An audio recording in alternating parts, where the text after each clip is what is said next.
Greetings to everyone, I am Crescent and I would like to showcase my latest entry in my 3D recreation of Yu-Gi-Oh! Art series. Today, I would like to present to you number 11 Big Eye. Number 11 Big Eye was released as a secret rare in the set Galactic Overlord on May 5th, 2011 for the TCG. It is a rank 7 Dark Spellcaster Xyz monster with 2600 attack and 2000 defense. It requires 2 level 7 monsters to summon. The effect reads, once per turn, you can detach 1 material from this card, then target 1 monster your opponent controls. Take control of that monster. This card cannot attack the turn this effect is activated. Number 11 Big Eye did not initially impact the game's meta at the time of release, being far too difficult to summon as having 2 level 7 monsters on the field was not a simple task without setup. The only deck that could reliably bring it out was Mermails. However, this would change 2 years later with the release of the set Lord of the Tachyon Galaxy on May 17th, 2013. This set introduced the Dragon Rulers, 4 level 7 dragons being Blaster, Tidal, Tempest, and Redox. Alongside with them were 4 level 4 baby dragon counterparts. These dragons brought along the infamous time in Yu-Gi-Oh! History we now refer to as Dragon Ruler format. These dragons had powerful effects, but most notably were all extremely easy to summon to the field by banishing other dragons or monsters with the corresponding ruler's attributes. In turn, this would allow the summon of number 11 Big Eye to occur at almost any moment of the game. And with such a powerful effect of taking an opponent's monster, this card would turn the tide of most battles as the monster you took would be under your control indefinitely. During this time, there were not too many monsters with targeting immunity. Nor did number 11 Big Eye's effect care about the position of those monsters it took. So even setting monsters could not protect duelists from its power. The only drawback to using this effect was that Big Eye itself could not declare an attack the turn it activates its effect. Hardly a downside at all since the monster it stole could be used freely in any way. Not to mention Big Eye's stats, boasting 2600 attack, just means that this threat more than likely needed to be dealt with by other means than battle.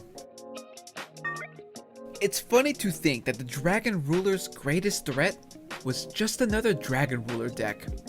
If you were not careful, your opponent could use Big Eye to take your Big Eye, then use your Big Eye to take just about anything else.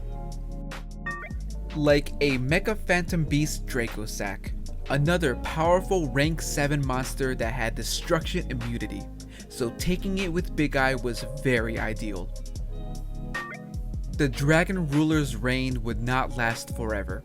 After many hits in a previous ban list, it would be the ban list on January 1st, 2014 that would place each dragon to limited status, thus ending the pure Dragon Ruler deck.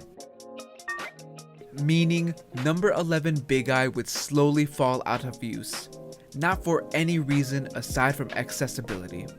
When a deck is played that makes rank 7 monsters, there is no reason not to include it. On one last note, the set Lord of the Tachyon Galaxy was released only weeks before I started playing Yu-Gi-Oh! Competitively all the way up until this point. What a wild ride that was. Although time moves onward and every card falls out of relevancy, number 11 Big Eye has left its mark in Yu-Gi-Oh! History and in my heart. As for my 3D recreation, this is the 4th entry in my series. I broke the image down to 4 components. Those components being the background, ring, rocks, and body with the eye. This background was such an achievement for me. It consists of two effects. First of which is the fire effect that was created by manipulating a noise texture while adding some color. The second effect are the action lines. I was able to create them by generating lines projected in a radial format while distorting them to reduce consistency. This second effect was something I haven't tried to create before and felt great to complete. However, I feel even more accomplishment with the fact that I learned how to apply both of these textures on one surface. Let's move on to the ring. I really wanted the placement and font for the 11 to be as true to the artwork as possible. Reason being that the number is an important part to the monster's lore in the Yu-Gi-Oh! Zexal animated series. Another thing I am proud of is how the outline here starts as orange and gradually changes color to this dark yellow. It took me a while to get that right, but it only makes this project that much more accurate to the source material. As for the rocks, each one was sculpted from a low poly sphere that I deformed to fit the reference. If you look closely, some rocks are spinning faster than others. I made sure to add some diversity in speed so that it won't feel so simulated. Lastly, the body and eye are two separate objects being linked together. The eye is moving along with the body, but I am able to pivot the eye around on its axis.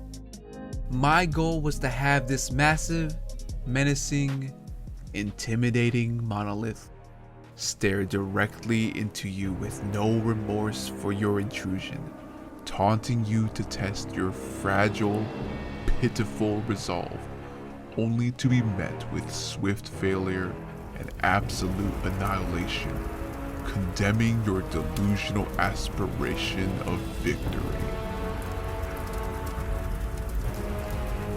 And with each project I complete, I learn more and more, always aiming to do better than the last, striving to create bigger and better pieces to share with all of you to express my love for this game. It would bring me happiness if you would consider subscribing to me, for I wish to upload as much as I can, and having your company for this journey would be greatly appreciated. Thank you for your time, and have a wonderful day.